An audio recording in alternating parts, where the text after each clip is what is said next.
Okay, so did we? Can I Did you? speak? Yes, please go ahead. Okay. Thank you. My name is Mr. Okechukwebel, and Mm-hmm. my agro farm name is Abundant Grace Agro Farm Enterprise. Okay, sir. I basically I based in Ebonyi State. Mm-hmm. So I want to say that food safety, from the word safety, save. Mm. It's all about how whatever we consume or we produce and consume, everyone will be safe from any damage to the body or to anything of any kind. So automatically it's talking about the neatness, how it will be very perfect on human consumption and balance Mm. well. So based on that, to me, I really believe that from the farming of these foods is very Mm-hmm. important. I Correct. mean, from the cultivation aspect, from the land, starting from the treatment of the land, Mm-hmm. starting from the cultivation and the kind of species of any seed you want to Mm. plant, and coupled with the manure or whatever you want to do there, these things matters a lot, because whatever you do there are entering into that food that will make it to grow and come out to the level of to bringing to people like us to process and bring to consumption to people.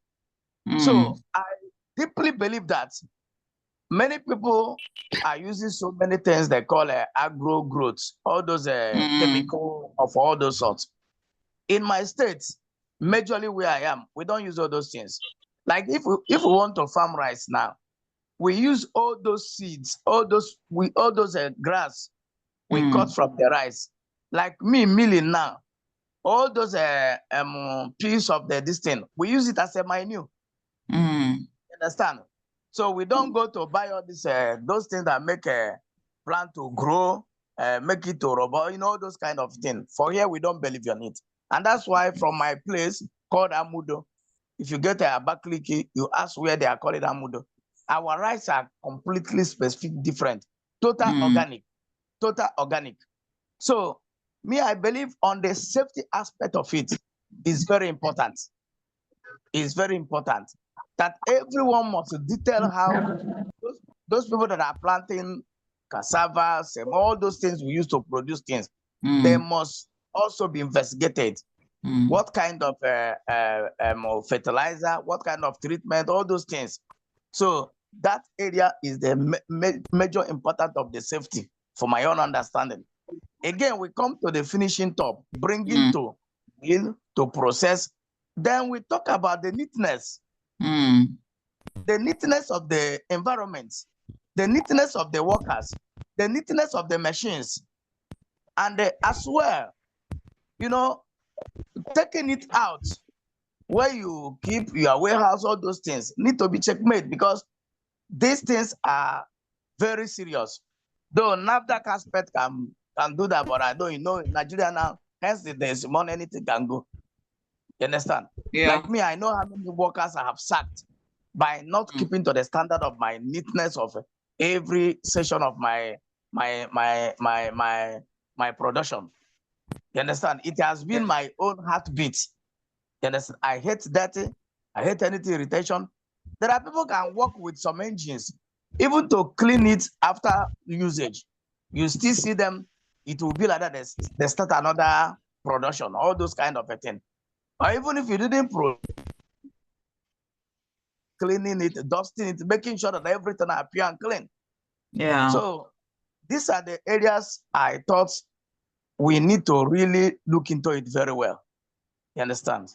That's good. But that's very well said.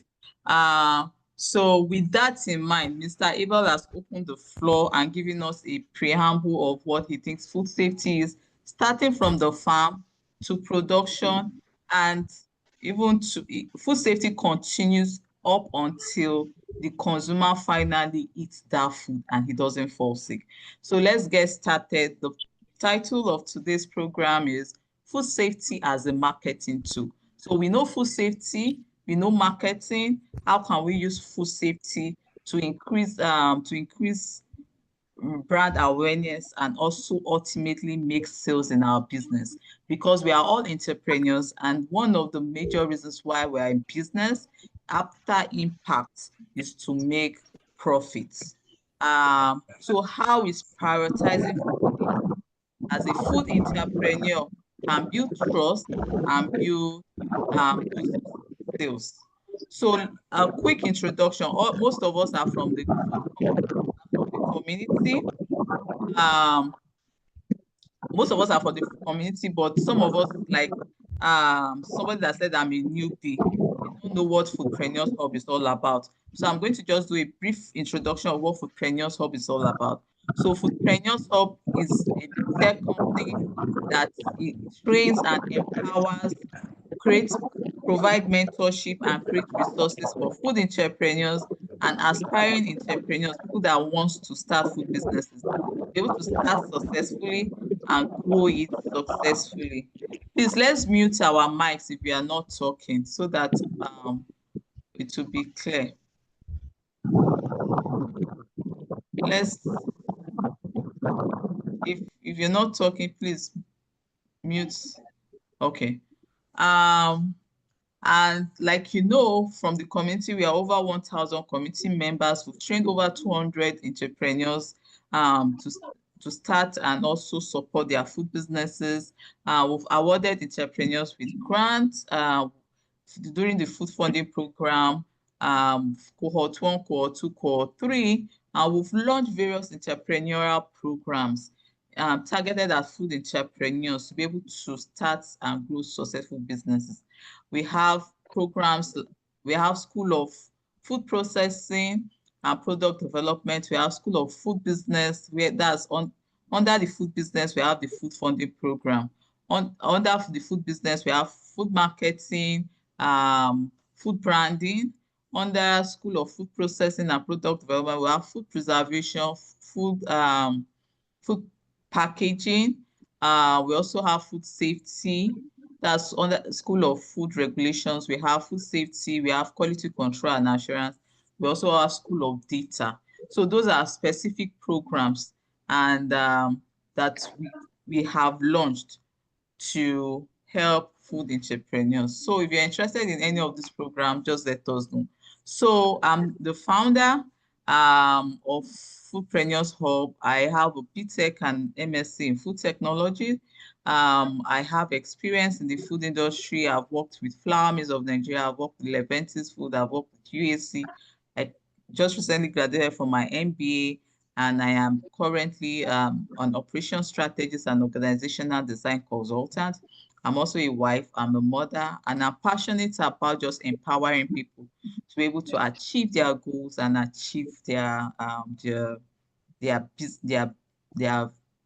missions and visions concerning their businesses. So that is about me. I also have my co-founder, she's not here, her name is Yosola Oke, and together we've built and grew Foodpreneurs up to where it is. I'll also mention my team members because I'm not doing it alone. I have Ayode Oluwabukola. She's with us here. She's currently our community manager and she helps with the community, helps with the school as well. So she's also a food scientist. And our other team members that are not here that makes Foodpreneurs of what it is. So what's the objective of this webinar, of this training, this monthly, of this particular monthly series? At the end of this session, you should be able to know what food safety is. So if you don't know what food safety is, you will know it. If you know it, you'll be able to, okay, so refresh your memory. So why food safety? Why does it matter? And some food safety practices we can imbibe or adhere to or practice as a food entrepreneur. And how can we use food safety to increase sales ultimately? Like, okay, I do all, like Mr. Abel said, I establish all these hygienic practices, all this cleanliness. How can I use it to increase my sales? Do you understand? So That is the main focus today. So what is food safety? Just a brief definition. Food safety refers to the practices, the procedures, and the systems you put in place that is used to ensure food is free from hazards. Hazard can be a big word, but simply means anything that can cause harm. Hazard is anything that can cause harm to to human beings, to human beings. So, and food safety in a short form, how I used to like to explain it to people is preventing people from harm when they consume your food products. When people come to your factory or consume your food, they should not go to the toilet. They should not find themselves they should not have foodborne illnesses. They should not have diarrhea. They should not go to the hospital. Do you understand? And they should not be sick. So, and food safety, like Mr. Abel has said, is to ensure that your food is safe for consumption. Anybody that buys your food product should have that trust that this food is supposed to do me good, not bad. Do you understand? So that is it in a nutshell. Ensure that food that you consume or that you produce does not cause harm to your consumers. And when they eat it, people are safe, no foodborne illnesses, no going to the hospital, no sickness, no disease. Do you understand? So that is what food safety is in a nutshell. So why does it matter? Why do we need to ensure that our food is safe for consumption? Why? Why does it matter?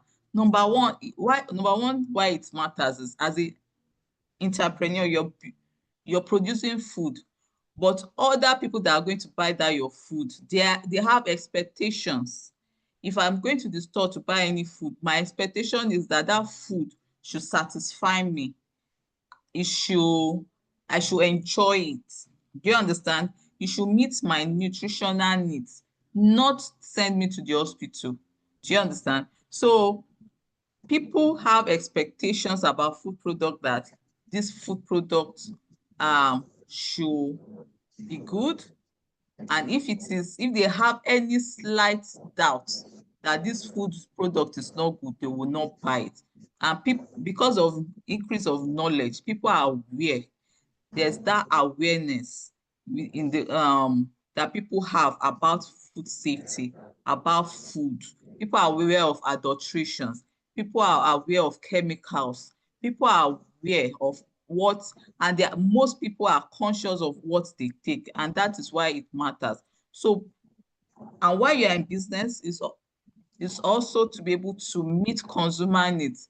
And if your consumer are asking for this, you should be able to give it to them. And that is why it matters. Number two is that why does it matter? The impact of foodborne illness is high. Like, it's just imagine somebody takes a food product and that person gets sick. What will happen? First of all, that person's health will be impacted. That's number one impact. The health of the person will be impacted. The person will go to the hospital and spend money. That's number two impact. Loss of income, loss of value of money. Number three, that person in this age of social media, the person will just take that, it's just by use of phone, record and say, this is what I ate to, this is how it has affected me, this is where I am, I'm in the hospital. And between seconds and minutes or even hours, people will just keep sharing it. What will happen to that business? That business will lose PR.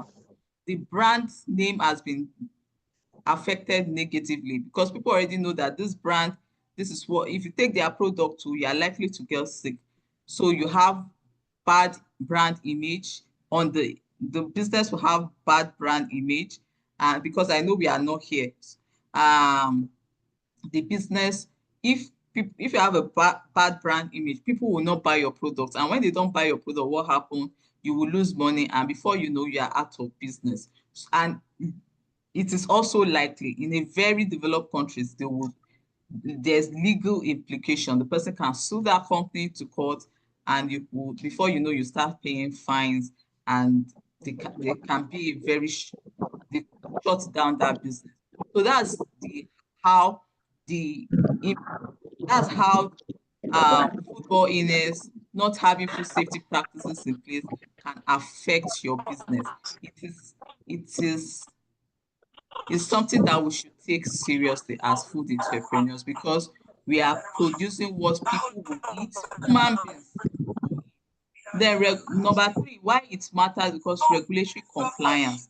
People require regulatory bodies like NAFDAC and so on require, please mute your mic if you're not talking. So regulatory compliance, people,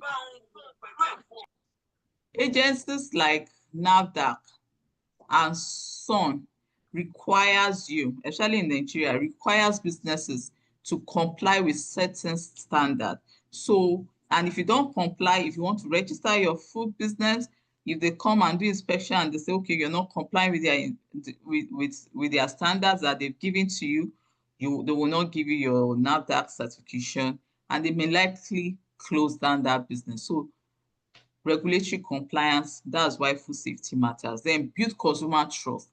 I'm sure there are some brand now, if I ask us to mention that, which brand, food brand do you trust to, if even though if you close your eyes, you will say, is that brand I want. You've tried them over and over and over again, and you've not gotten sick, you've not seen any death, you've not seen any hazard or any foreign materials in their product. We have names of reputable businesses that we can mention. Why? Because they've built that trust. They've over time, again and again, produce food products that are safe for human consumption. Some companies even take it a notch further by, apart from being safe, it also has nutritional components that when you take it, you're healthy and it satisfies your nutritional needs. So these are four major reasons. There are other sub-reasons why food safety matters, but these are the broader one. Regulatory compliance, customers are aware of what they are aware and they are conscious of what they eat, the impact, the negative impact of foodborne illness. No program now, not a Zoom meeting with some people. The impact of foodborne illness, both individually, in the society, economically, and even on the business, is high. Then you build consumer trust. You want to build consumer trust, and that is why it matters. So food safety practices, Mr. Abel has started, when we started, he gave us some of the practices he imbibes in his factory, like even from the farm, talks about not using chemicals, using some good organic manure, talked about cleanliness, talked about hygiene, talked about cleaning our equipment. So those are practices that can help us to have to be able to produce safe products. I'm going to open it up here. I have some points on my slide, but before we get to it, what are some of the practices that you know, either that you're already doing, or you think you should do, or you know that food businesses should do? So what are some of those practices that we know of? Let's discuss in the next 5 to 10 minutes. Who wants to go first?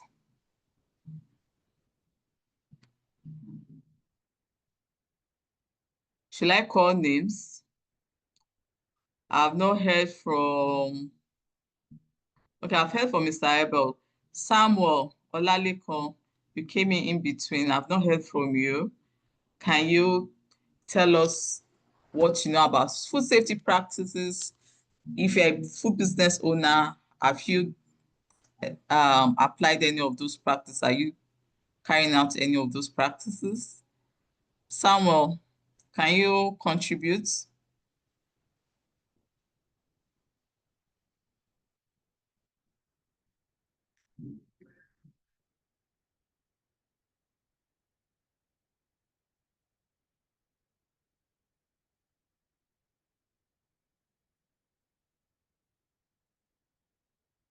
Can you hear me, Mr. Samuel?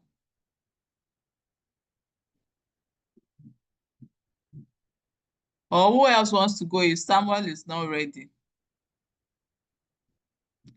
This discussion, not just come here to hear me, I also want to hear you.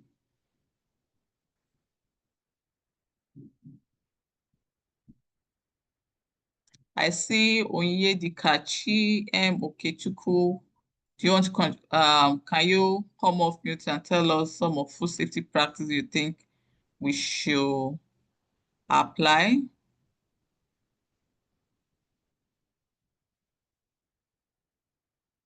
I also see Mr. Reverend Fidelis.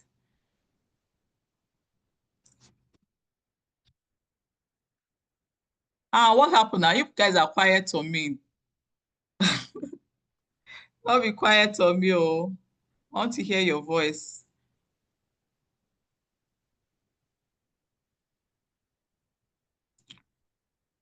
Yusma Akwe, welcome.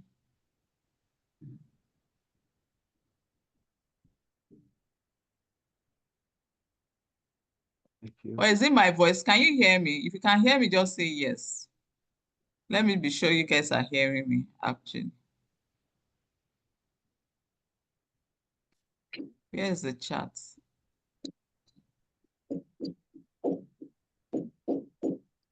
Hello? Yes. Can you hear me? Yes, I do. Okay. Do you want to contribute? Can you kindly contribute to this?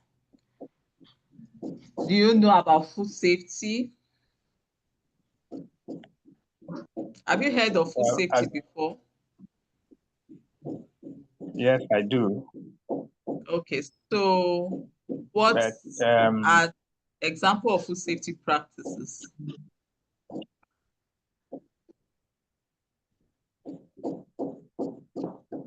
Just in give area us of some production, example. Yeah, in area of production or farming or restaurant, anyone.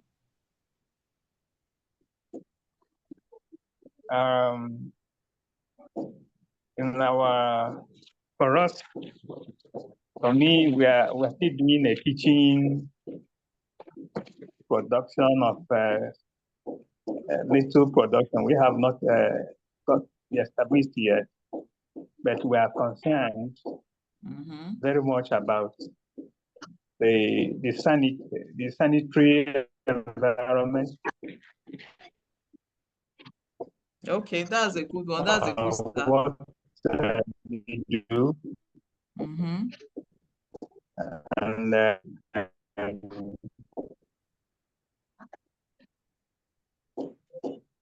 so we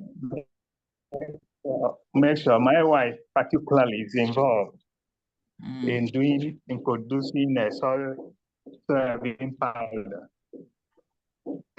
And she's doing her best so that everything is neatly and trusting God for funds to be established.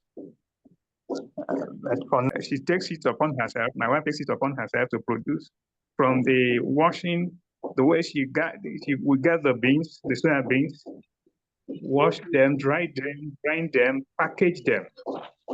And then for now, the supply is mostly on demand.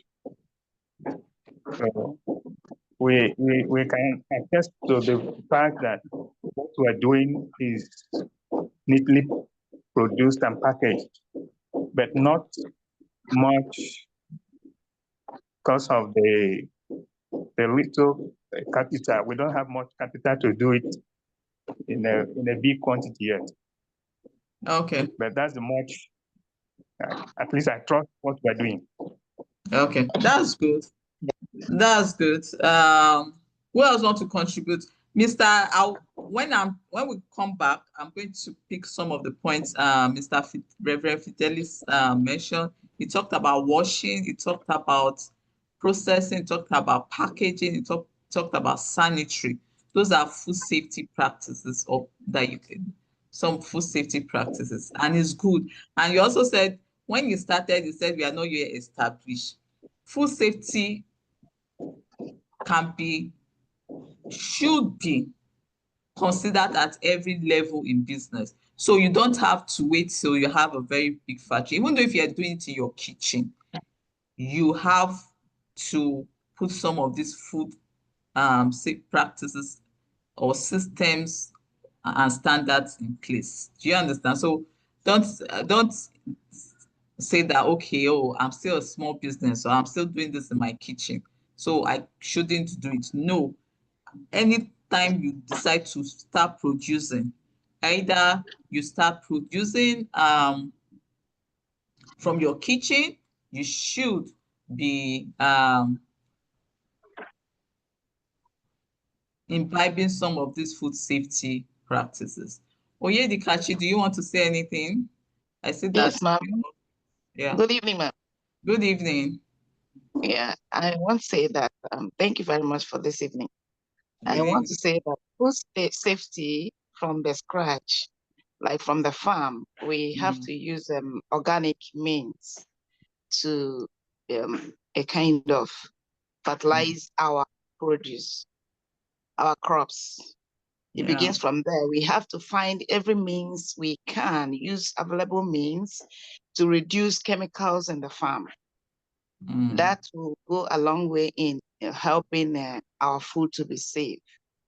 Then that one is in the farm. Then also in our homes or even in the factories, whenever we are sick, maybe we have a fluid-like sickness like catarrh, cough, and the rest of them, we should try to stay away from packaging and touching food.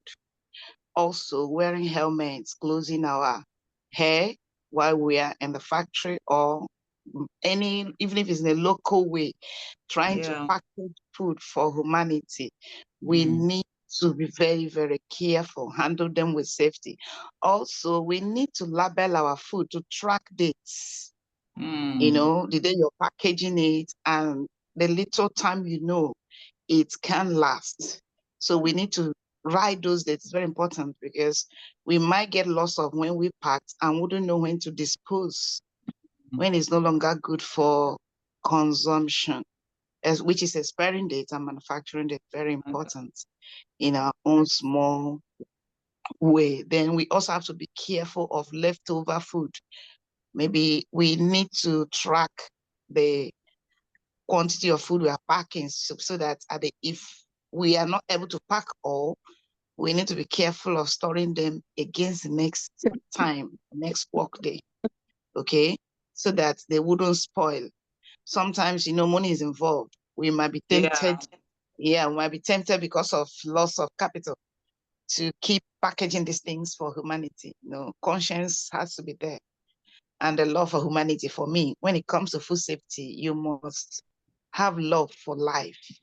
If you don't, we might be engaged in helping people, killing people daily. So food safety, I know is very, very important for us food producers. Thank you. Yeah, those are good points she mentioned, talking about traceability, know where your food is coming from, labeling it properly with production date and best before date, batch codes. Those are important points she mentioned when it comes to food safety. All of these practices are geared to ensuring that when people consume our foods, they don't fall sick. Mr. Abel, your hand is raised. Do you have anything to say? Do you want to contribute to the conversation?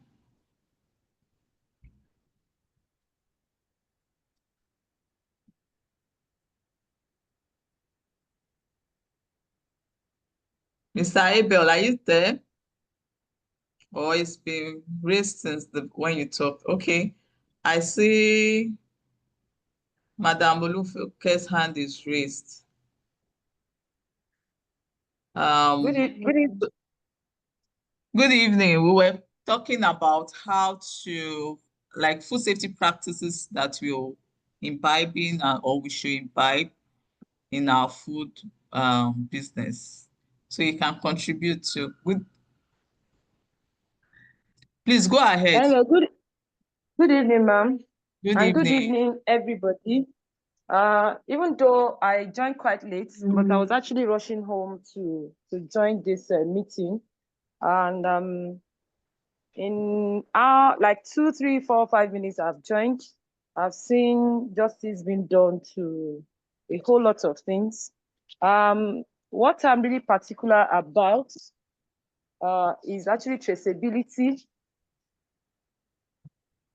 Like the last contributor mentioned a few things about traceability. Now,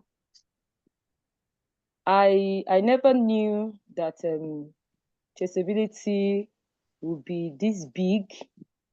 In the last how many months now, I've heard this word, everything ability, sustainability, traceability, and all that. And this traceability actually is a big deal right now, because of a lot of things that is in the food space,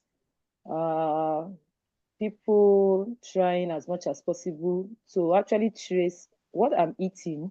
Is it actually organic, or people are just screaming that everything is organic? Now,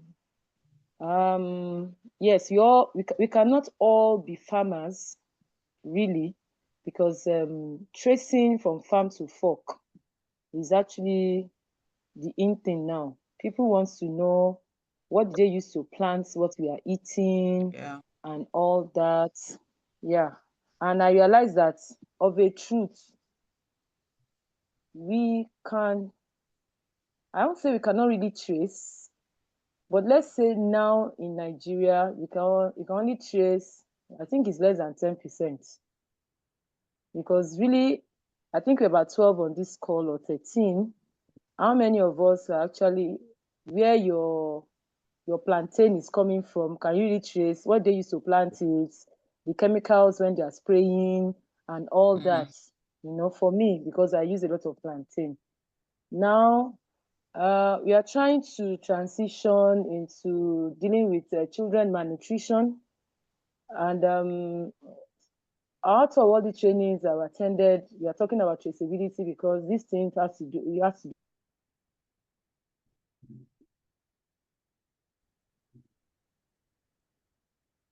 do. It's actually very unusual. I actually am a farmer before transitioning to processing. I realized that in Nigeria, farmers are not really, we just produce and people come and take. Now, combating malnutrition in children, we started planting a particular potatoes. We actually traced the potatoes to like Nigerian government actually gave some set of people to plant those potatoes to combat malnutrition.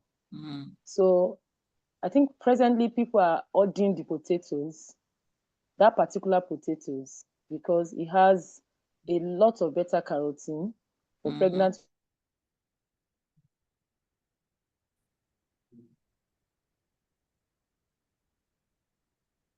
There are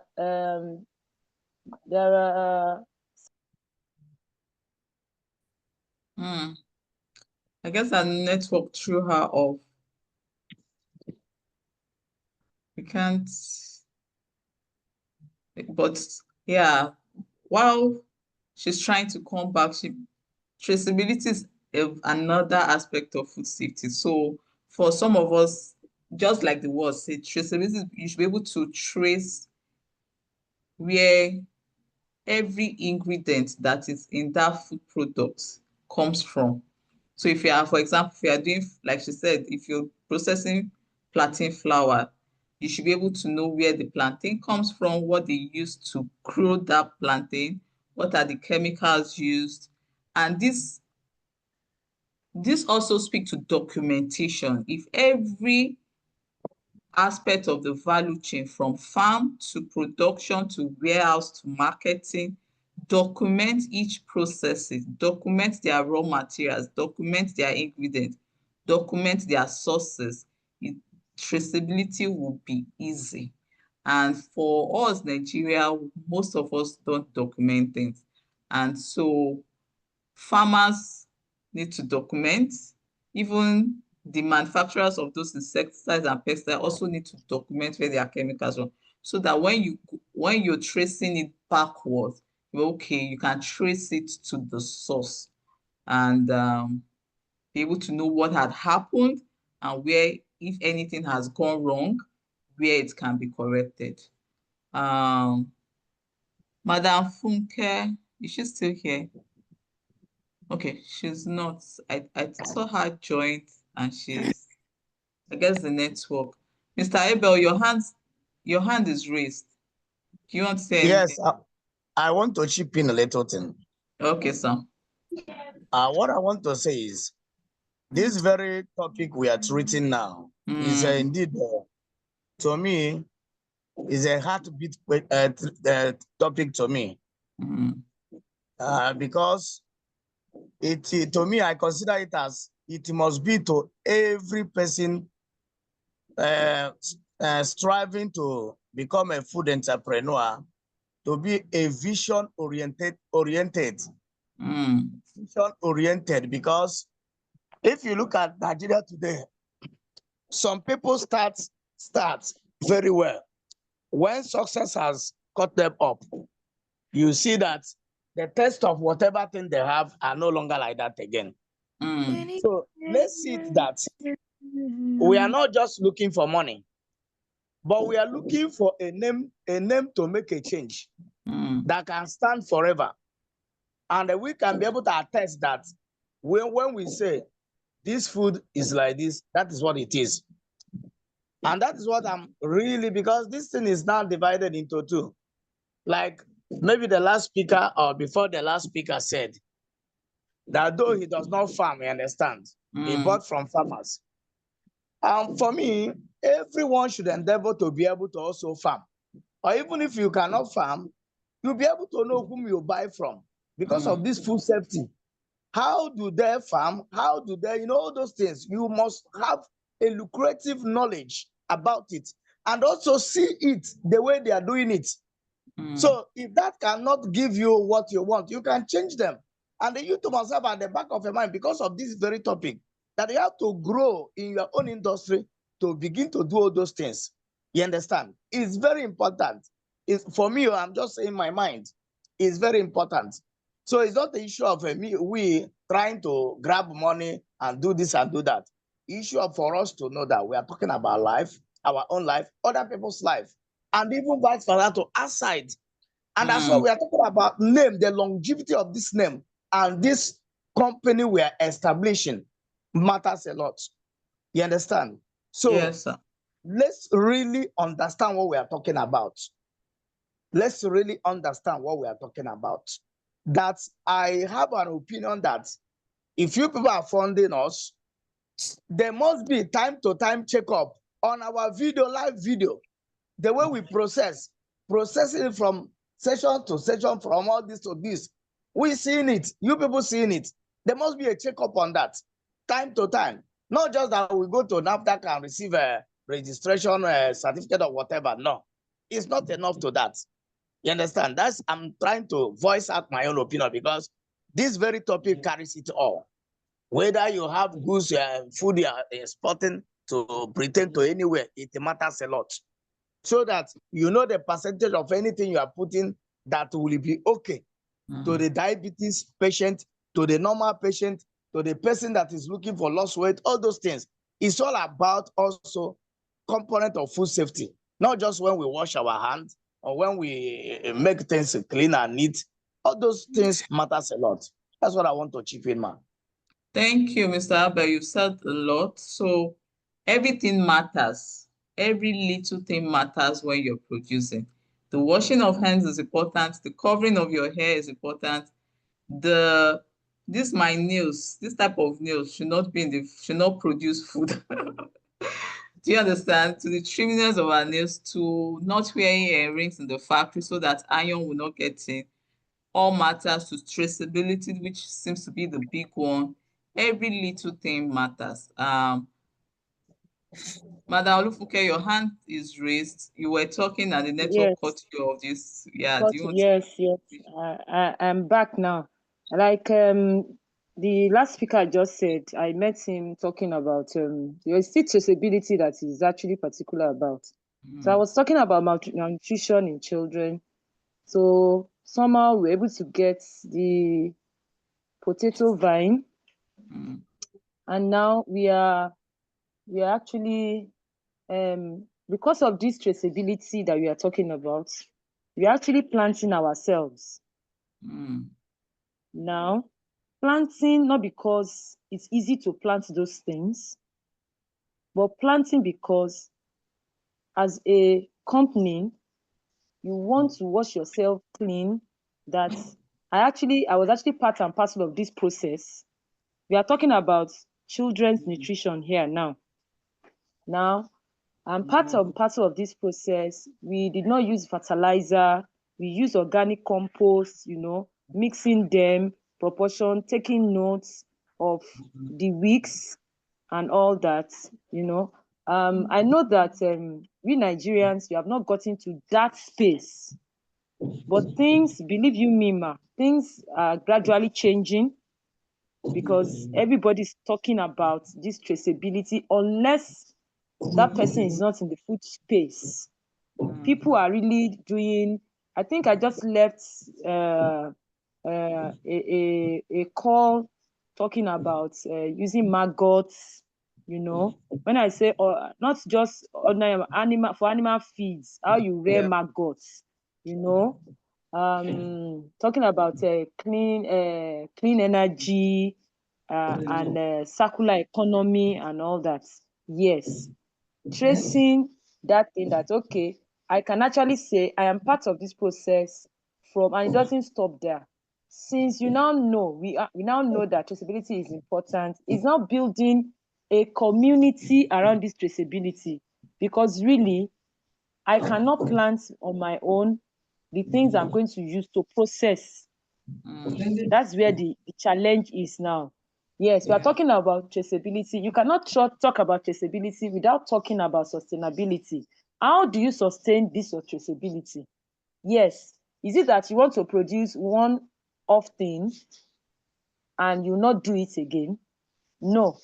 What we are saying is, for this to be traceable, then you have to build, whether you are doing what I'm doing now or you are doing coconuts, you see people coming, into communities, that when you are looking for those people that you believe that you are doing the same thing together. So yeah, you can actually buy from them and actually produce. And that is where food, this thing is. Because now, like the last man said, that, okay, what are those things? Are they good for maybe diabetic patients and all that? You see that it's beyond just processing food now. In fact, there are people online telling you that your flour, can I have your batch process number? Did you take it to the lab before you package it? Do you understand? So speaking to traceability again, what is the content of your protein? What is the content of your any other thing that you have added? We want to know at what proportion. Like you posted an application online some weeks ago. I tried to do it. In fact, I applied, I submitted, they got back to me that they want to see. There was this challenge that was posted by the community manager. They want to see the components of what you have just said you have done. Most of us in Nigeria, we cannot beat our chests, and come out with the ingredients. Can you really say that when you were dehydrating, your the Fahrenheit or the degree did actually, it was the moisture minimized to less than 10%? And that is why the projects that you are doing about the academy is now very, very crucial. very crucial for anyone on this line or in foodpreneurs or to actually jump on that call to say that, okay, they are going to teach us about the moisture content. How do I adjust my temperature in such a way that we do not lose the nutrients? Because it is not just having good packaging and writing that is organic. No, that I've seen a colleague of mine that her product was picked in Canada and was tested, and she's in problem. Wow. He's not a Nigerian, he's a Ghanaian. And what happened was the shipped, I just want to put this so that everybody will learn. It was plantain. You know, Ghanaians, they process plantain more than us. Their packaging are actually better than Nigerians. There's nothing you want to say. Everybody's going to Ghana now, whether for export and all that, because this thing is better, way better, even their cargo than us. Now, the person that bought it wasn't a Nigerian. All those things that we normally write, the nutritional facts and everything, okay, it lowers blood sugar and all that, manages diseases.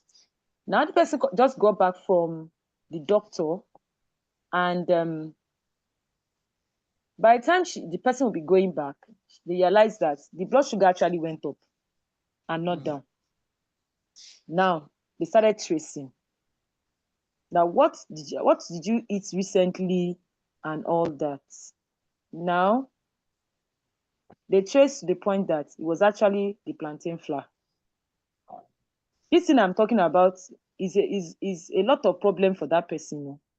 Wow. Thank God that the B2B platform that she's using over there, they have insurance, and it can only cover I think 70%. She has to pay 30%, because just imagine if that person sues you for $5 million. How are you going to do it? Yeah. Where do you understand? Because the person is saying that you actually want to kill me. I'm spending so much on my health. And you said that on your package that this thing manages insulin spikes and all that. And by the time they tested, so when it was actually in a group that we were talking about this, and it actually happens to be somebody that we're in that group together, and we communicate a lot. So what's going to happen? Now the B2B being insured, we're able to take 70%, even the 30%, you won't be able to pay, than to just start, and it's not like us that say we can settle out of court, I want to beg and all that. This is not about begging. So I was one that told them on that platform that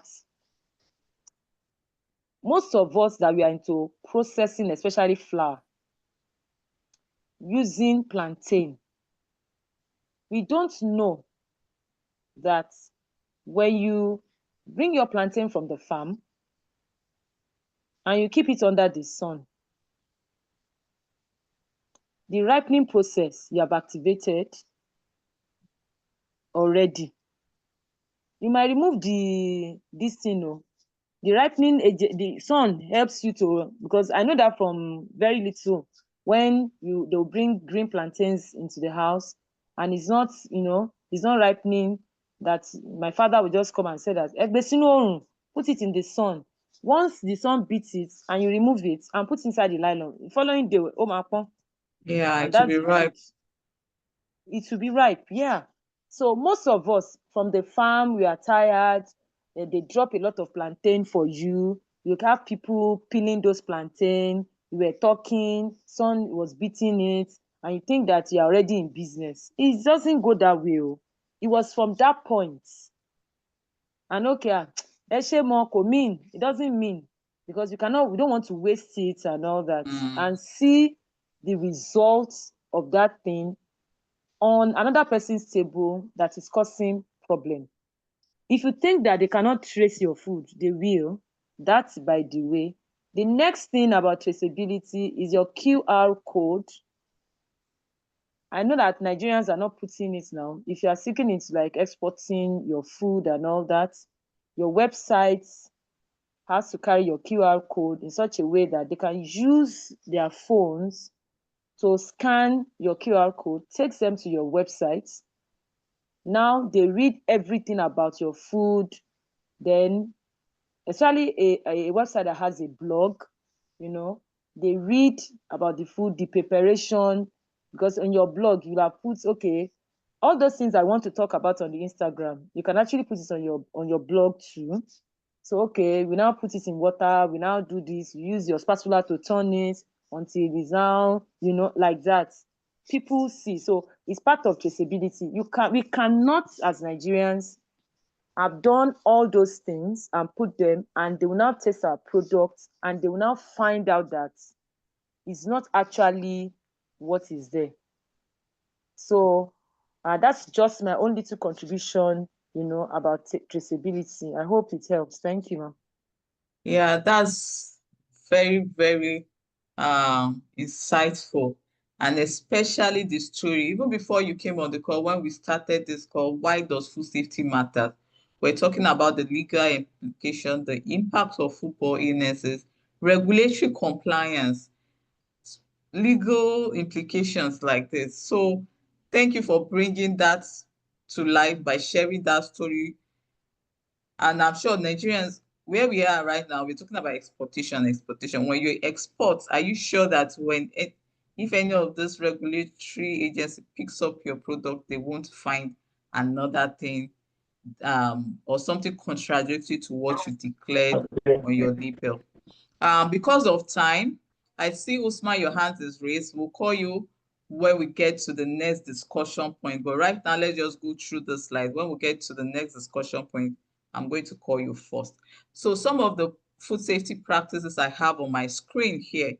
Can you, I hope you're able to still see my screen, is raw material control. You should be able to control your raw materials. There's this saying that says garbage in, garbage out. So if your raw materials are bad, if you don't, even back to traceability, if you don't know where your raw materials are coming from, if you're not using quality materials, you're likely going to have a bad product or a product that is not safe. Then during processing, the environment, your factory, the lighting, good hygiene and sanitation practices, the little things like washing of hands, clean clothes, using uniforms, using aprons, wearing hand gloves, wearing beard guards and nose mask, covering your hair while you're in the factory or where you're processing, not wearing jewelries, separate. So those are good. Sanitation, cleaning your equipment after producing or before producing, cleaning the environment, making sure that your factory does not have holes or any opening that rats or pests can come in. Having pest control in place, you have to have good pest control practices, like I'm looking for that word now. Just fumigation, yeah, fumigations and all of that done in your factory to ensure that pests does not come and contaminate your food product. And another point is good manufacturing practices. Separating. Let's mute our mics. Oh, please, if you are not talking. So good manufacturing practices, like separating raw materials from good food from finished products so that there is no cross-contamination, preventing cross-contamination, temperature and environmental control, keeping food at their right temperatures. If it needs to be refrigerated, keep it refrigerated. If it needs to be frozen, keep it frozen. Process control. While you are processing, you should be able to control some of your parameters. For example, I use baking. If you're mixing for 15 minutes, mix for 15 minutes. If you're going to bake for 180 degrees Celsius, bake at, if that's the temperature that is set for you to be properly baked, bake at that temperature. If you're supposed to, so during the process, you should be able to measure and control some of those processing parameters like temperature, like weight, like mixing times, have those standards in place and meet those standards.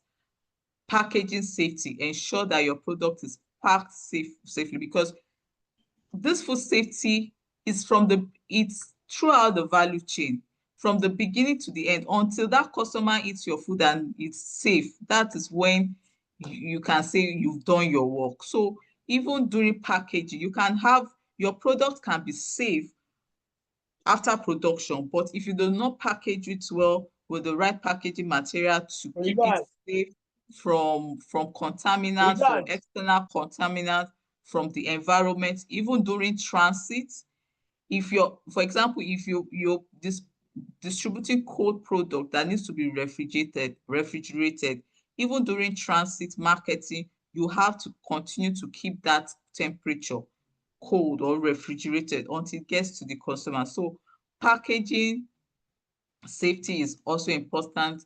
Testing and verification. Madam Funke talked about moisture content and all of that.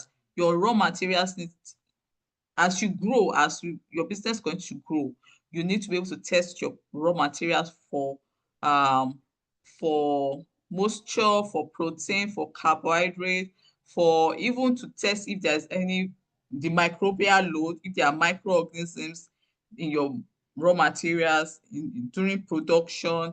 After production, you test and verify your product to ensure that they meet safety standards. Traceability that we've talked about, and recall readiness. Recall readiness means that if anything happens to your product, or if you find out that anything has gone wrong in your product, you are able to recall it from the market. That means, what it means is that as a manufacturer, you've produced a product, you've sold it, you've distributed it to distributors, it has gone to the retail outlets. When it needs to be recalled, you should have documents to say this is where my product is. This is the amount of product that has got to distributor A, distributor B, distributor C. The distributor should also know that this is the amount that has gotten to retailer A, retailer B, retailer C. And you should have their contact so that in case you need to recall, you will be like, okay, this is where I need to send the information to go and get that product back to the factory. It does not need to be sold. I've experienced recall recently. They will send you emails and emails to the exact product, the date was produced, the barcode, the production date, the expiry date, so that you know that if you have that product in your fridge that is not yet to be consumed, you know that you should throw it away or trash it. So that's part of food safety. Recall readiness. You should have documentation in place and processes in place to be able to recall any faulty or damaged or bad food product. Compliance with standards. We have, and you can implementation of some of these standards. HACCP. HACCP is Hazard Analysis Critical Control Point. Is a system you can implement to just know, like I said, hazards are things that can cause harm. We have biological hazards, which are microorganisms, which are viruses, which are pathogens. We have chemical hazards, which are chemicals that is not supposed to be in our food products, like cleaning agents. We have physical hazards like stones, metals.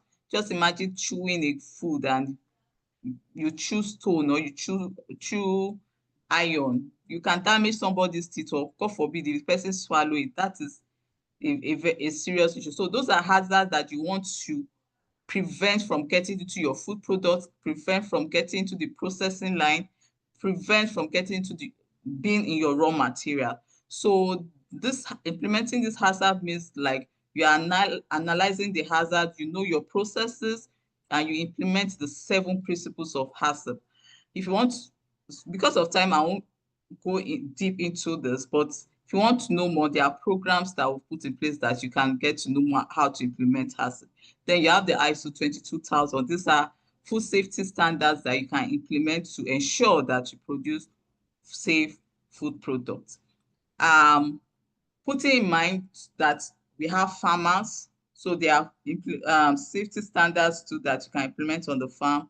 So most of these standards that I know are for production, and yeah, until you get to the consumer.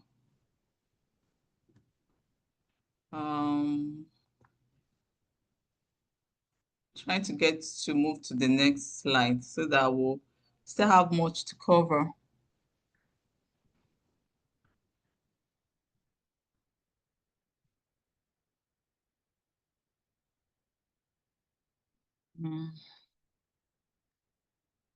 So these are some of the food safety practices that we have, but like most of us, we've explained, we've shared our experiences.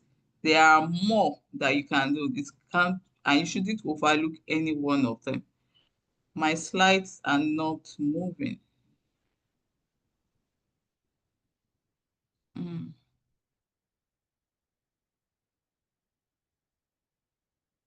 Sorry, give me one moment.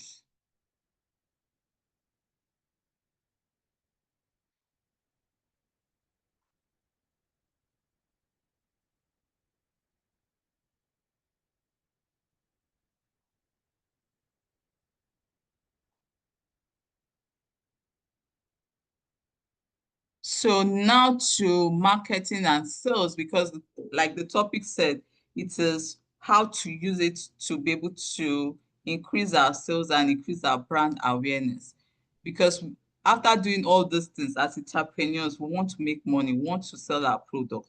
So in layman, marketing is getting people interested in what you're offering, convincing them to buy it and keeping them coming back. So in a nutshell, marketing is getting people to be aware of your product, your target market actually. Getting your target market to be aware of your product, getting them interested, convincing them in a way like, oh, I need to get this product. This product is what I want. This is the one I need. This is what will solve my problem. So that is marketing. Then sales, in some organizations, they call it marketing and sales. They are all in the same umbrella, under the let's say the same family. So sales is about turning interest into revenue. When you exchange value, that product, if you exchange it for money, at that point, that is sales. So every activities that is done before that sales, like adverts, messaging, content, email marketing, all of that are all promotions, are all marketing. When you now sell it, you be able to exchange your product for value, for money. At that point, you've sold it, and that's when you make sale. So we have food safety. Food safety is like the back end. You have to ensure the safety of your food from the beginning. How do you translate that in your marketing strategy? How do you put it in your marketing strategy? How will it increase sales? So before I go to the next slide, I want to hear from us as entrepreneurs. How do you think we can use this food safety that we've implemented? You've implemented it, or you are implementing some of it. How do you think it can increase your brand awareness and ultimately increase sales? So I want to hear from us before we share my own thoughts. Excuse me, who wants to go first this time? Yes, Usman. Your hands. Okay. I'll go back to you. I said Usman should go for Madam Oyedikachi. Please hold on. Yes. Let's Usman contribute. Yeah. So, Mr. Usman. Well, good evening, ma. Good evening, sir. Yes, I hope you can all hear me. Good evening, participants. Good evening. Yes, my name is Usman Akwe. I just wanted to also make my own submission. when you talk of food safety, I think it covers the entire value chain of food production, from production to processing, and from processing to distribution, and up to the last consumer. But I want to take a different approach. I want to look at it from a different angle. Okay. Food safety cannot, because you itemized a lot of standard principles or standard ways of keeping our food safe. But we cannot really achieve this food safety, especially in the developing countries like Nigeria, without the intervention of government. Because no matter how hard an entrepreneur tries to keep his food items safe, he still needs government to intervene, because he needs government to intervene in the area of the production, the process, and especially the distribution. As what is happening in the country today, you cannot really distribute your food items without entertaining fear of being attacked by bandits, robbers and kidnappers on the way.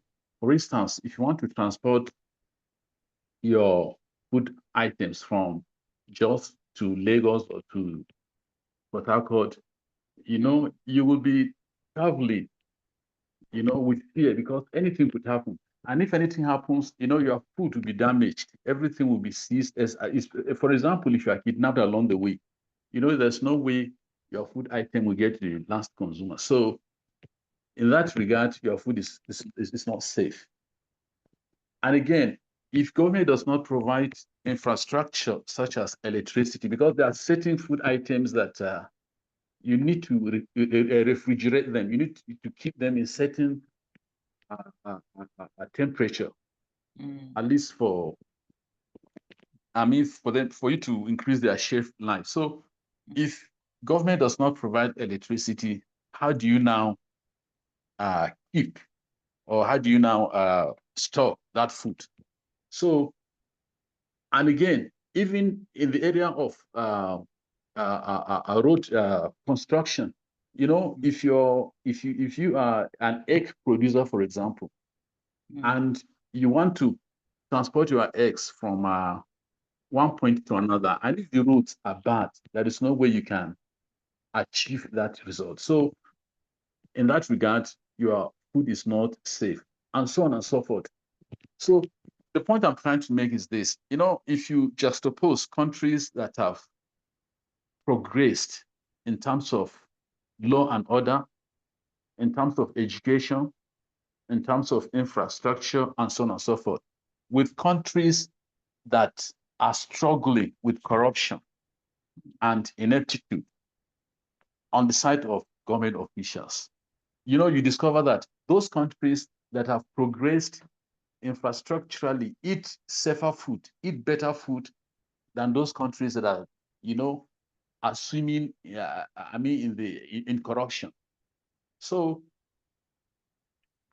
in a nutshell, if we really want to achieve food safety, government should step in and do the needful. Government should step in and provide us with the necessary infrastructure like electricity, good roads, even the seed, better seed, and so on and so forth, so that we can really achieve our goal. So let me just stop here and give other thank you, opportunity Mr. to also say something. Usman, for Yes, your ma'am. contribution. And my Yes. own opinion on that is government has this role. We Yep. entrepreneurs to also have our role. So let's Absolutely. focus on our role and do our own role very well. What can we control? It's not government that is producing the food. I know. Absolutely. I'm not excusing government. Government has their role. But our own role, have we done it very well? Have we done it perfectly? Because it's not government. If you see some of the videos, adulteration videos I see online, is it government that said they should be adding chemicals to palm oil? No. Be read. It's not government. Mm. It's not government that said they should add. What again are they using? Is it like some unhealthy practices or sniper to preserve this? Is it government? It's No. not government. It's we the business owners. So Mm. I just said that to put a balance. Government has its own role, but our own role as business owners, let's do it very well. I see that 2 hands are raised, but Mad Oyedikachi, she's still on the call. She wanted to say something. Okay, please go ahead. Yes. So let's go back to the question. How can we use food safety to Yes, our brand and increase sales? that's where I'm going. How do we increase sales through food safety? I think that's the question. Yes, ma'am. Okay, now I'm saying that the only way we can increase sales through safety is that we, the entrepreneurs, we have to capture tracingly where our food is being produced. Mm-hmm. If we claim it's organic, then we should have evidence. Maybe while planting those produce, we video them in reality in the farm. We should have evidence or proof for what we are saying. Also, while packaging in a healthy environment, we should also have records to show that this is actually how our food are packaged and how neat, well cooperated and organized the workers are. Because if we just write it without showing proofs, because now assuming that I have my proofs and pictures attached maybe at different doors of my supermarket, food house, and people come in, they see me in reality, they know my staff, they see me and my staff as we work. Now, somehow it's going to create an impact inside them. Yes, this is the right place. Okay.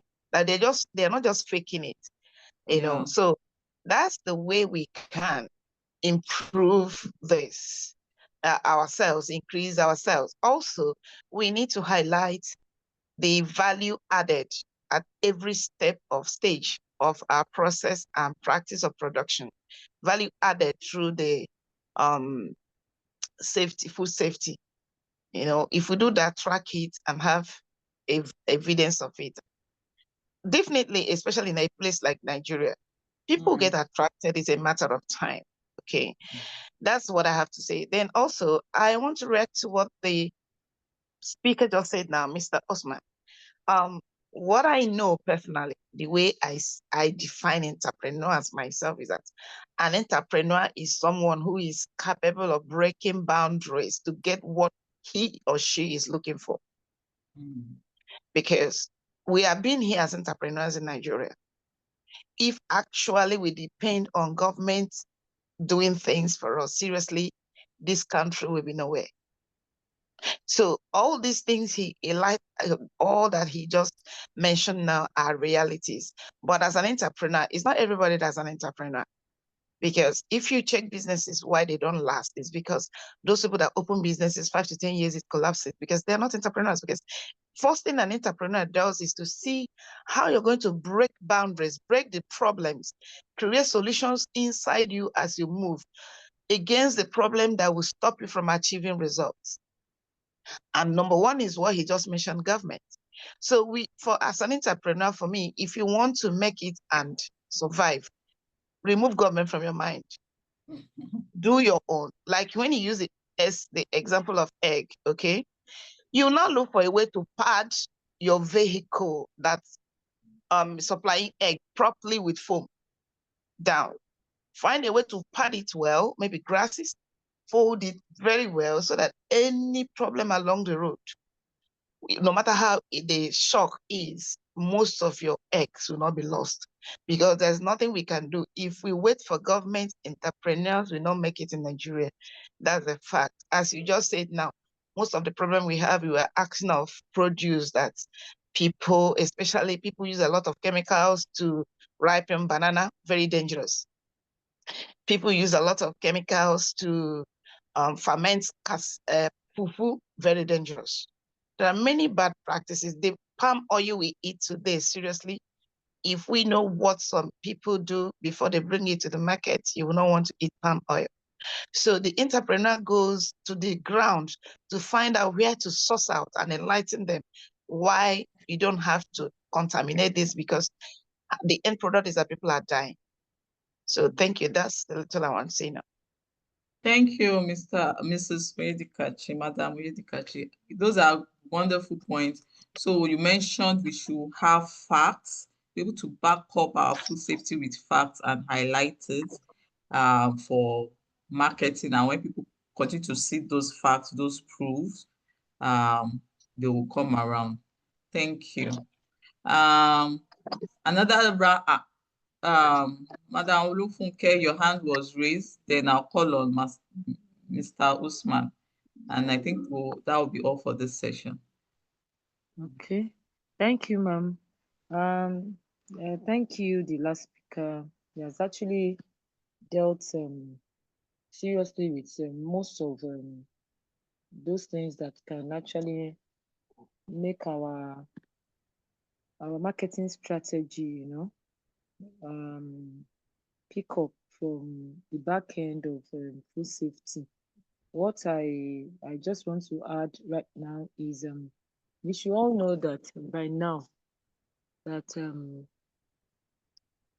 what we call attention economy, that is what is ruling the world now.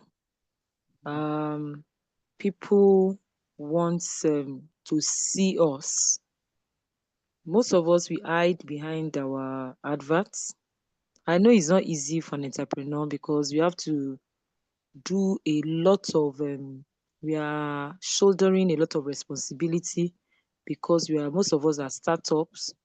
We have not actually scaled that business in such a way that we can employ people that can do a lot of things for us. And the next is the attention economy actually gives our product visibility. People want to see us, want to see our faces. But most of us, we dodge behind the camera. We just put the carousels and all that, the pictures and everything.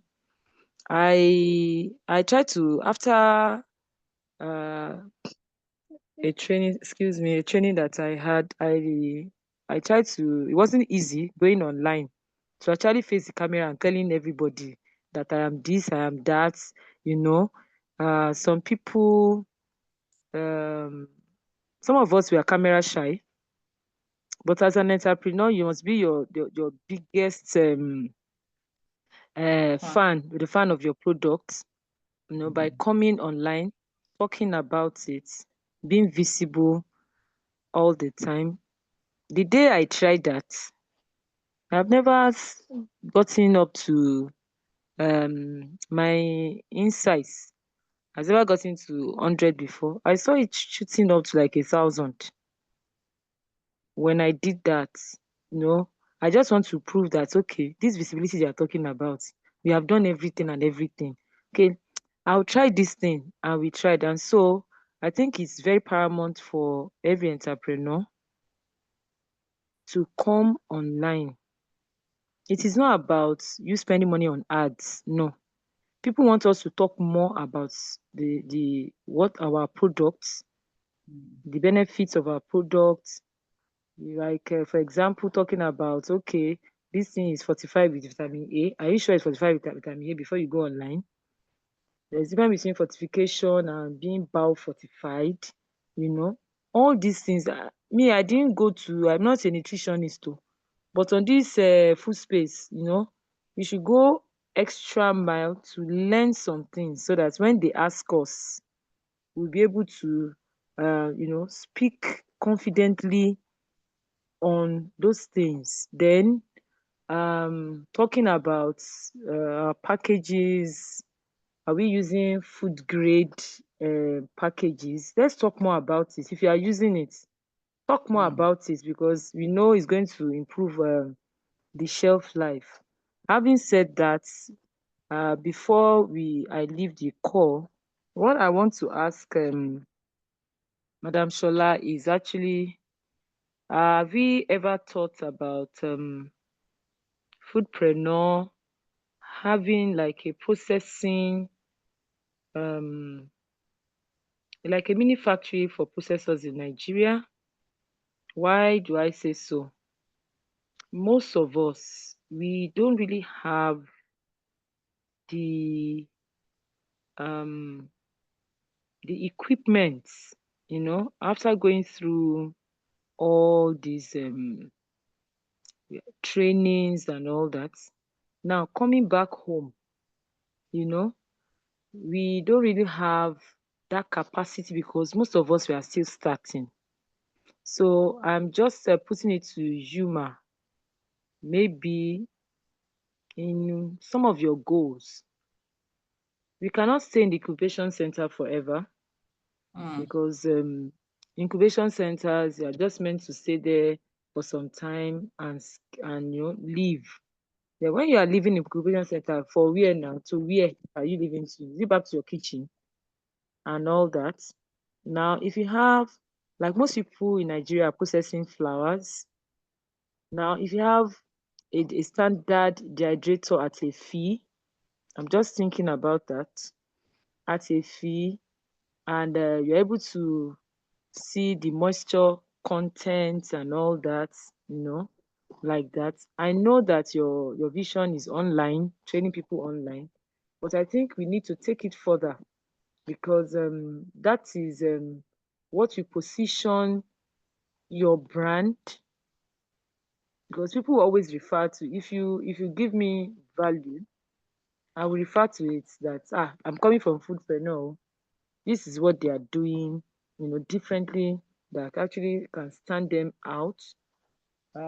Having those things to the degree that NAFDAC can actually say that Foodpreneur has a hub in Nigeria, and we have checked all their processes, and then we can say, okay, they are compliant. That is people leveraging on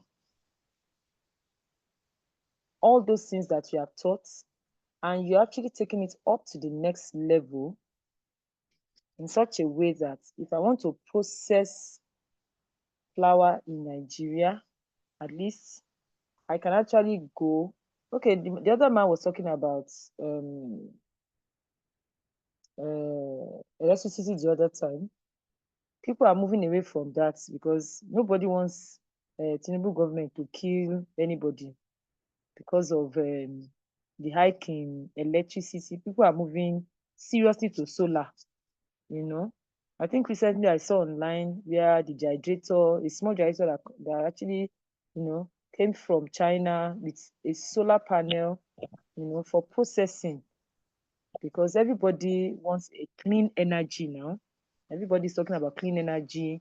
How can we reduce emissions, and all that. So if you have that we can take our products from the very beginning, being monitored from beginning to packaging, then you have confidence that even if we export this thing, there won't be any problem, because everything is not everybody has that capacity of after processing flour, you have to sieve, people just feel that after I've done my dehydration, let me just pack. But we are sieving manually now. There are machines that sieves. Then from there we can take it up from there to like having extruder machines where we can take all this this thing and turn them to pasta, because it's not just flour. The way we are projecting our staple food in Nigeria, we are projecting as if you don't eat swallow, then nothing can happen.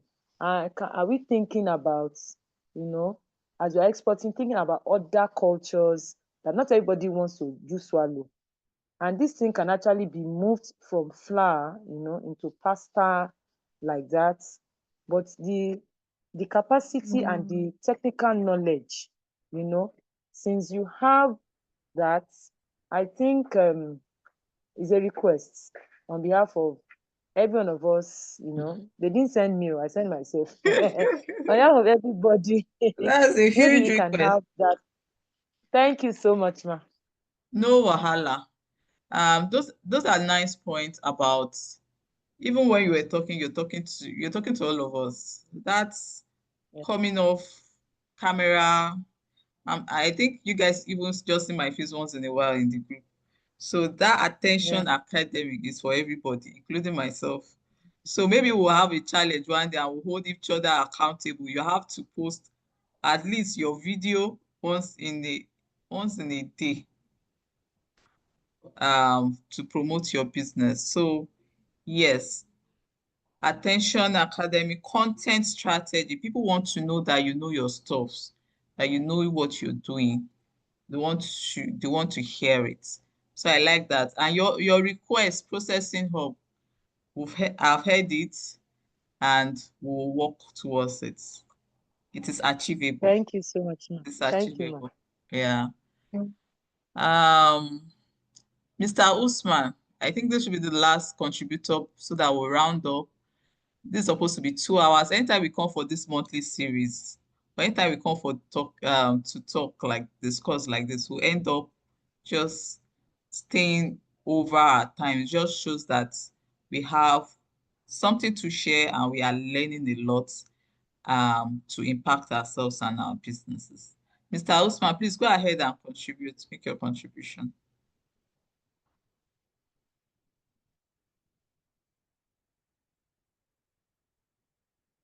Mr. Usman, you still there? Your hand is raised. Yeah. Can you hear me now? Yes, I can hear you, sir. Okay, yeah. So I want to appreciate you for giving me this time again to contribute. Before I answer your question, I want to briefly, at least make reference to what the is it Mrs. Okechukwu said. She is 100% right. When we call ourselves entrepreneurs, we are invariably referring to people who provide solutions to problems. We see ourselves as people who think outside the box. I was not really saying that we should rely solely on government to do everything for us, because government cannot do everything for us. But there are certain things entrepreneurs cannot do for themselves. They have to rely on government to do those things for them. For example, security.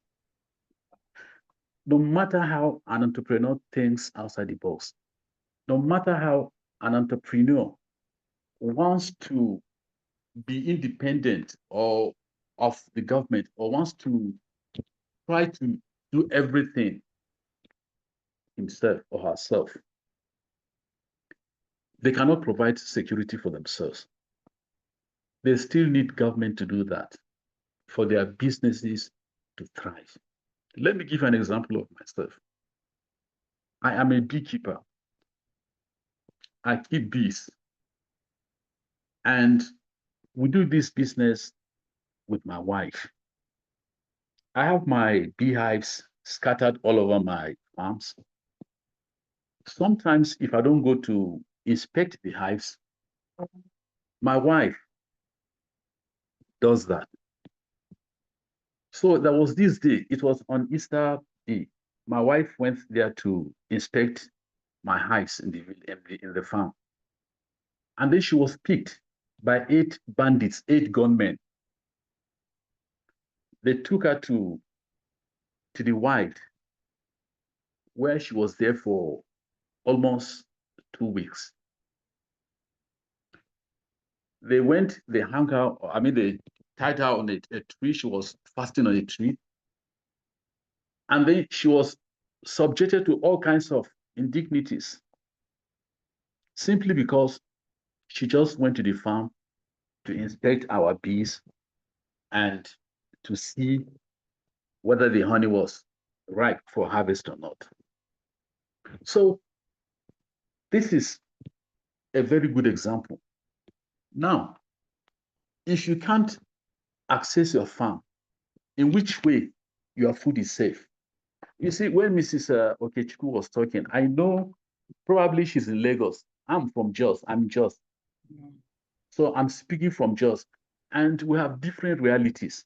You see, the security atmospheres are different. In Lagos, she's a little bit safer. While in Jos here, we're exposed to all sorts of danger and insecurity. So when I was emphasizing on the need, for government to assist entrepreneurs, I was not saying that we should depend on government, because the government officials have failed us. We vote them after every 4 years. They are there at the National Assembly, and look at what they are doing. So we can't rely on them. But there is little we can do without them. We need them to assist us. We need them to secure us. So I was speaking from experience. And okay, going back to your question, how do we come about safer food? I think, let me just paraphrase it out. How do you use how do you use food safety for marketing? Okay, how do we use food safety for marketing? I think I think the regulatory agencies should be, we should register our foods. We should certify. We should have a lot of, we should like the NAFDAC, let us register our food. Let our food be, be certified. That is one. And two, we should try as much as possible to move from using, the crude method of processing, or how should I put it? Using our native equipment, and go for state-of-the-art equipment. For example, if I'm using Landstroth, if I'm using KTB, that is the kind of beehive. It's a locally made beehive. We call it KTB, which is Kenyan top bar hive. So if I'm using it, I think I should begin to think of progressing or moving to Landstroth beehive, or even the flow hives. You see, by that we'll be able to handle the food in a hygienic manner, and also in a more safer way. And thirdly, okay. No, please go on, round up, just round up. Okay. So I think that, let me just stop at that. Let us graduate from using the traditional method of processing and packaging food to the modern ways of doing that. Okay, that's good. Thank you, Mr. Osman, for your contribution. I'm sorry about your experience, what happened to your wife. And like you said, you're in the North Central. Our realities are different. What entrepreneurs face in the North is different from what the Southern people face. And I know security is a big issue, and it's even affecting the availability of some of our food produce all over the country, and even the cost. So I'm sorry about that, and that has been noted. We'll continue. I think it's a call for us to just going to do our civic duties. Get involved in politics. Vote for the right person. I think those are the little things we can do, things that we have control over. And if we can question, when we can put up complaints, we'll put up complaints and we speak up. God will continue to help us and help our country.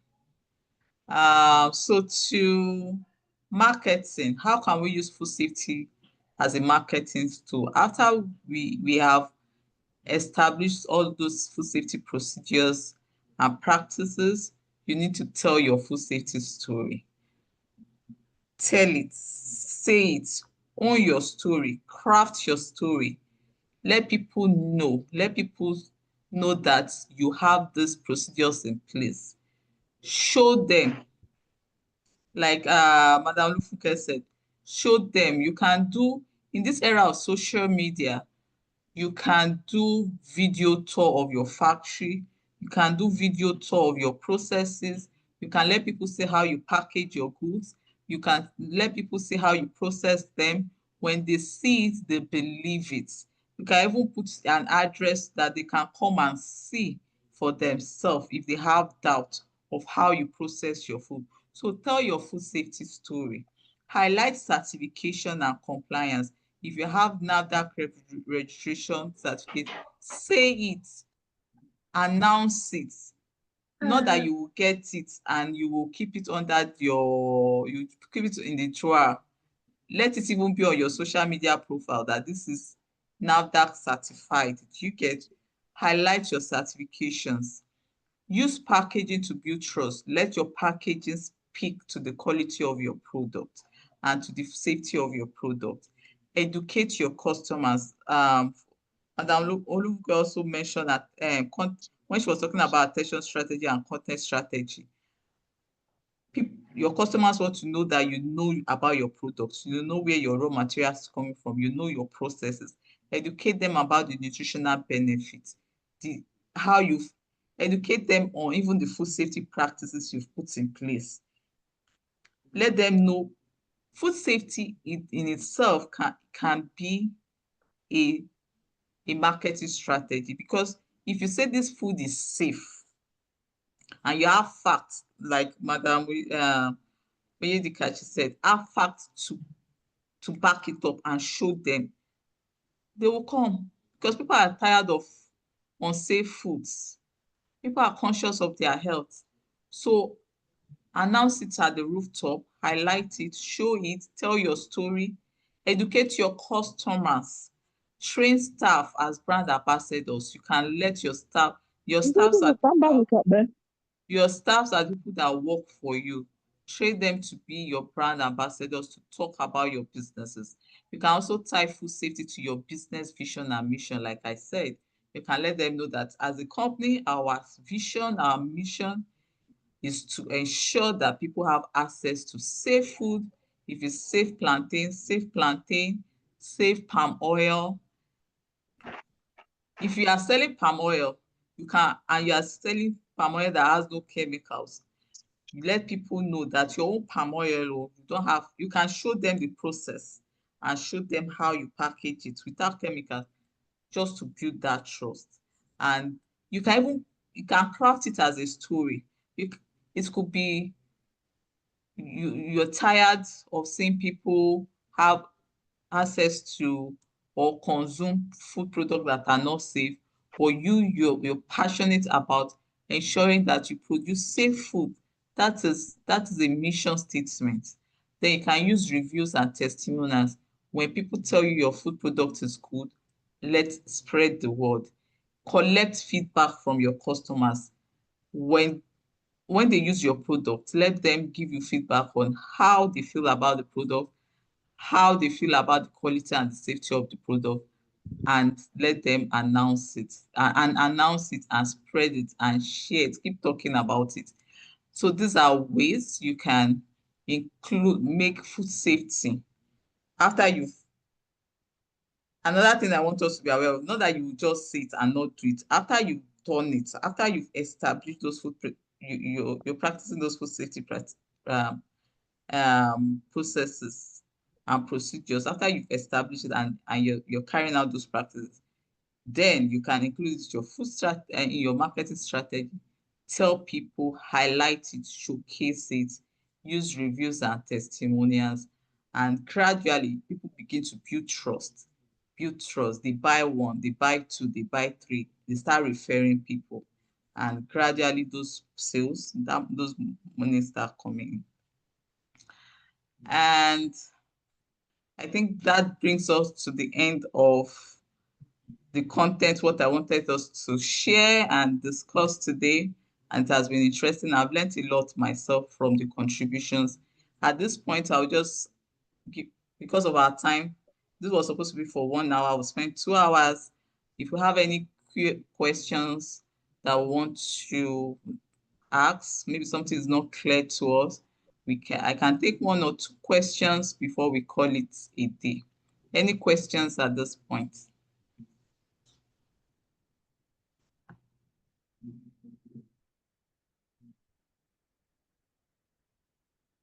So it looks like we all understood the topic and we are ready. So if you don't have question, may I have question? So I'll ask one person that has not talked. I'll ask them a question. And my question is, from what you've learned today, what are you going to do differently? What are you going to apply? I know what has talked to me. 2 things has talked to me from this session, and I'll share it, and I've even said it. So what are you going to do differently based on this conversation? So the person I'm looking at right now on my screen, I'm going to call on 2 people. I see Opong. I hope I got Donko. Dosha Opong Donko. If you can come off mute and just tell us what you would do differently based on what you learned on this session. Can you hear me? Who else has not talked? I see Al Mubarak. Mubarak, if you can come off mute and tell us what you would do differently, what you've learned from this session, that would be great.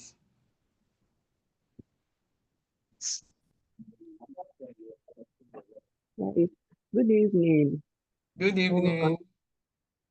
Yeah, so I've really learned a lot.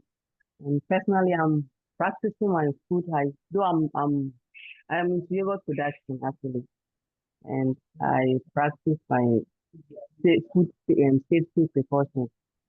I use my hairnet, I use my nose mask, and then I'm trying possible to get my accreditation as FDA register with them. So Okay, FDA. Yes, Food and Drugs Authority. That's Mm-hmm. in Ghana. Yeah. So I'm trying to have to do it even in my process, in my own kitchen. I'm practicing it. So that should I go outside, it will be part of it, it will be part of the system we are putting in place in the production. So Okay. I've learned a lot of things this evening. Thank you so much for this session. Thank you. Did I get your pronunciation right? Is it Dosia? Dosia. Dosia. Okay. I know I've come across, yeah. So Yeah. thank you for sharing. Al Mubarak, can you share what you do differently after this session?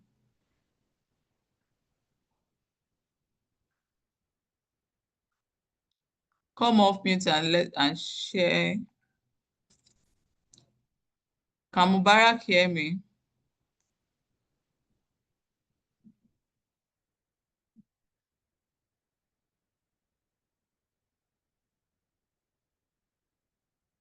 So if Mubarak is not ready, I see Margaret. Okay, Mubarak, I see you're off mute now. Good evening. I Good came late. evening. Good evening. Yeah. Good evening. I came late to the class, so I didn't meet much. So you didn't learn much. Okay.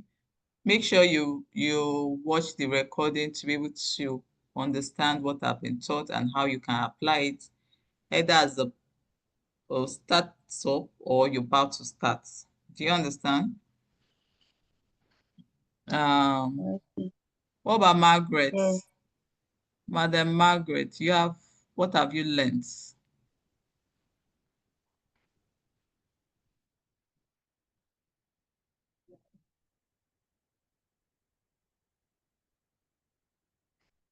So, Madam Margaret,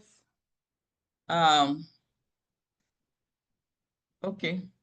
I thought she went off mute.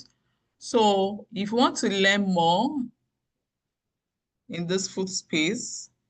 You came from the community. We have programs that are ready for you to teach you specifically about food processing. If you're interested in any of this area, you can, because you're on this call, there'll be a discount for people only on this call. So if you're interested in food business funding program, some of people on this call have gone through this program. If you are interested in this program, we have a class starting next Saturday. So if you're interested, because you're on this call, we're going to be giving a discount. The cost is actually 55. You can pay 40K. I'll put the account details in the chat. And if you pay, just say monthly series. From monthly series, we're able to know that it's from you.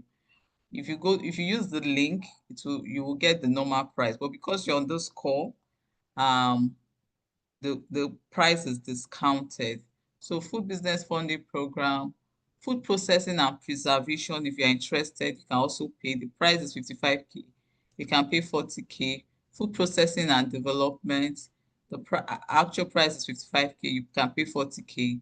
Food processing and packaging, I'll just leave the bank details on the chat, and if you're interested, just pay 40K instead of the actual price. That's the discount, and let us know when you send your receipt to either the WhatsApp number or to our email admin@foodpreneursHub.com. So these are programs that are available for you to take to be able to learn more and add more value and information to yourself. It's also support. Every of our programs comes with support and community. I'm just trying to get the Bukola, if you can get the bank details somewhere in the group, just you can put it in the chat. Trying to exit this.